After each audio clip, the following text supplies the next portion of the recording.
Hi everyone, and welcome to another episode of the Performance Cafe. We're really glad to have you with us as we talk all things personal development.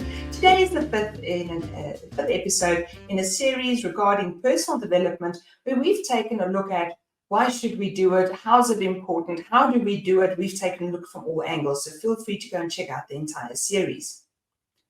So today I want to talk about how all-encompassing personal development is. I think very often when we think about personal development, we think about a particular course, and very often it's about a skill I'm going to learn more often than not for work, or for like a social group that I belong to, and it develops you as a person. That is correct, but it doesn't develop who you are as a person. It's more a skill that you're getting, that you're going to practice at work, than what it is a change in or a development of who you are, growth of your own personal way of being. And I think that we sort of miss a step when we think of it that way. And I think the first way that I like to think about personal development is by taking a look at, who do I want to be in 20, 30, 40 years? What does that person like? What do they dislike? What do they want to, what was the lifestyle be like? Where does this person want to live? And I think as long as we've got these broader life goals, we've got something to attach personal development to. You see, in the previous episode, I spoke about how often poor planning impacts personal development, or actually causes the lack thereof. We go like, oh, I want to do this thing, but I don't know how. So that was about planning. But today it's also about, why is it important? How do I attach this development to who I am?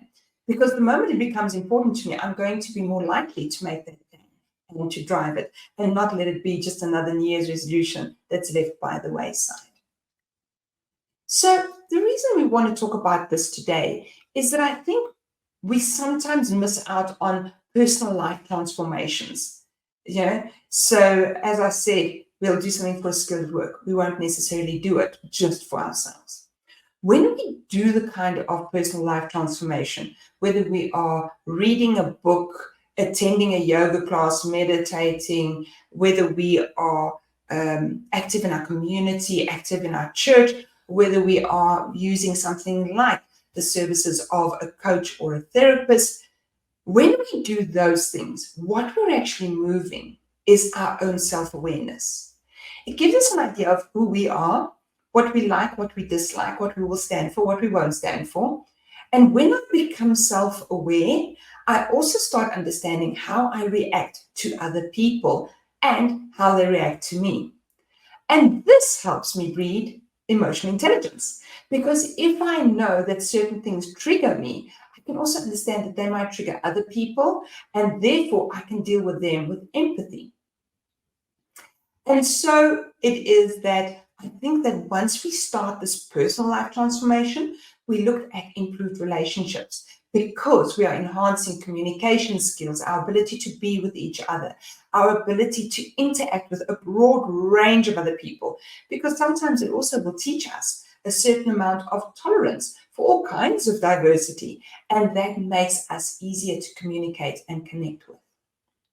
The other part of it is that personal life transformation also speaks to increasing happiness and well-being, because there are mental and emotional health benefits to understanding myself, to understanding what triggers me, to understanding how to bring myself back from being triggered, to understanding how I use emotional intelligence and how I sense it when other people aren't using emotional intelligence with me.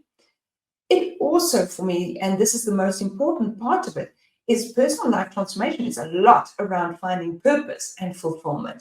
And that is one of the key things that I use in my coaching, in my consulting, in my leadership development, is connecting purpose and fulfillment to everything that we do.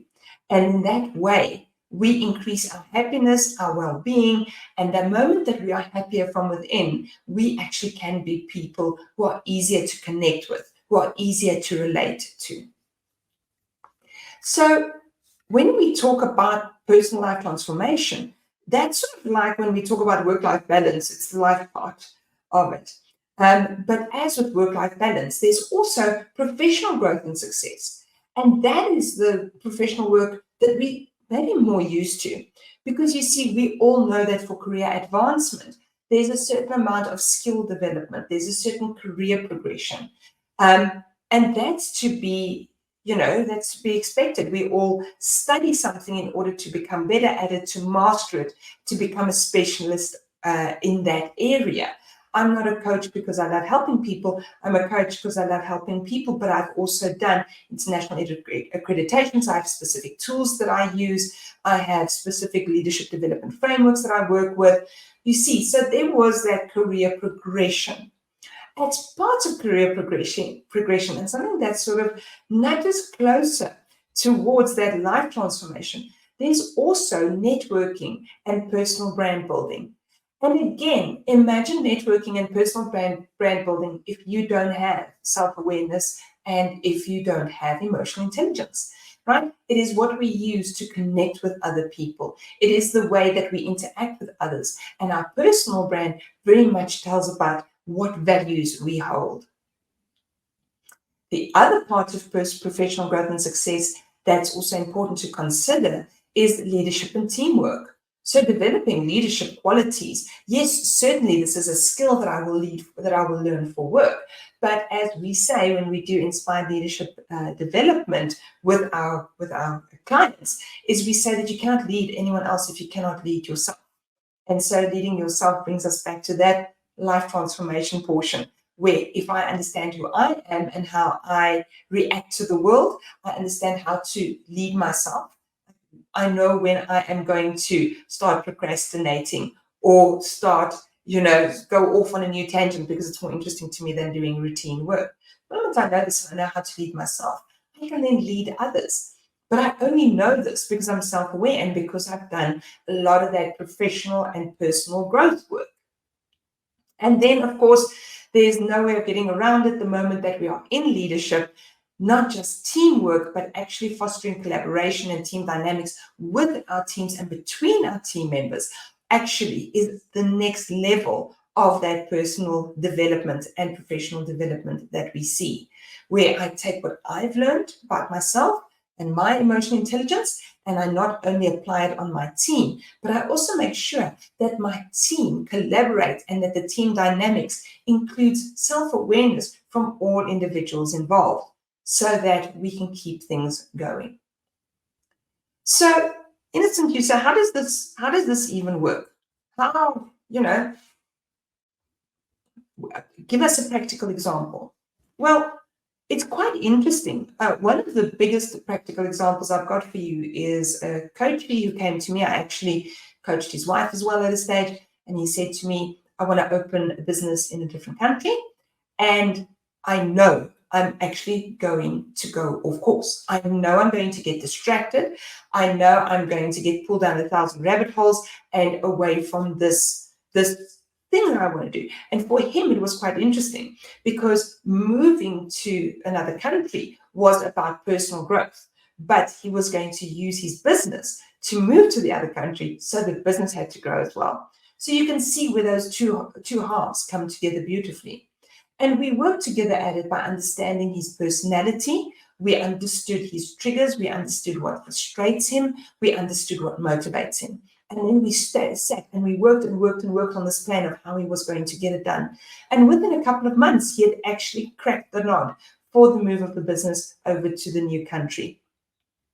So as a coach, I could sit and give him that objective view of, we looked at your personality. We know that you get distracted when you get bored, but you do have to fill in this paperwork. What systems, what measures can we put in place in order to make sure that you progress on that and that doesn't fall by the wayside?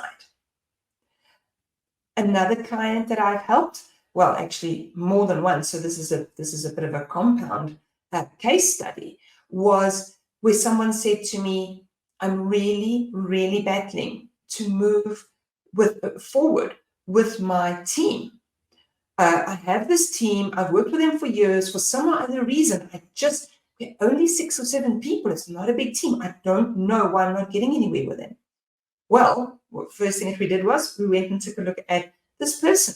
What is their personality profile? What does their strengths profile look like? what does that mean for how they interact with the world and with this team?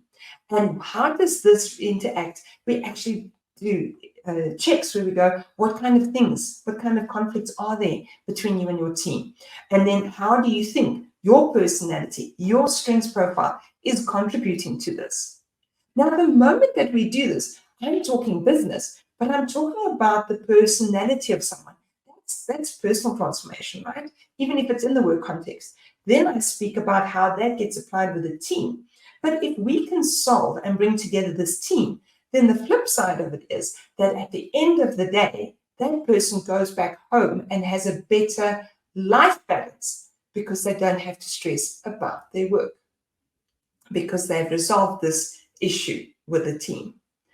And so I think there are 1,000 such stories, whether we're just doing accountability coaching, whether we're taking a look at strengths, whether we're taking a look at personality, whether we're even taking a look at team dynamics. We do that as well, where we coach an entire team so that they can see how best to interact and integrate with each other. So as you can see, I want to encourage an ongoing personal development journey for you. I would love to see that people keep on learning about themselves and about others and keep on growing, because that has a ripple effect on their professional lives and their personal lives. And so from that perspective, I think there's a lot to be gained by personal development, even if people feel it's a bit of a soft skill. As always, if you've enjoyed this episode, please go and look up the rest of the episodes in the series. As I said, there are 4 others. Then you can also go and find us on the social media channels. You can find articles related to the, blogs related to the videos on the website performforward.com. And then you can always leave comments for us on all of the social media channels, telling us what's new, what would you like to hear about, what do you think about our videos, what topic haven't we covered. I'd love to get back to you and see if we can cover up on all of those topics. And then, until next time, I look forward to seeing you at the Performance Cafe. Goodbye.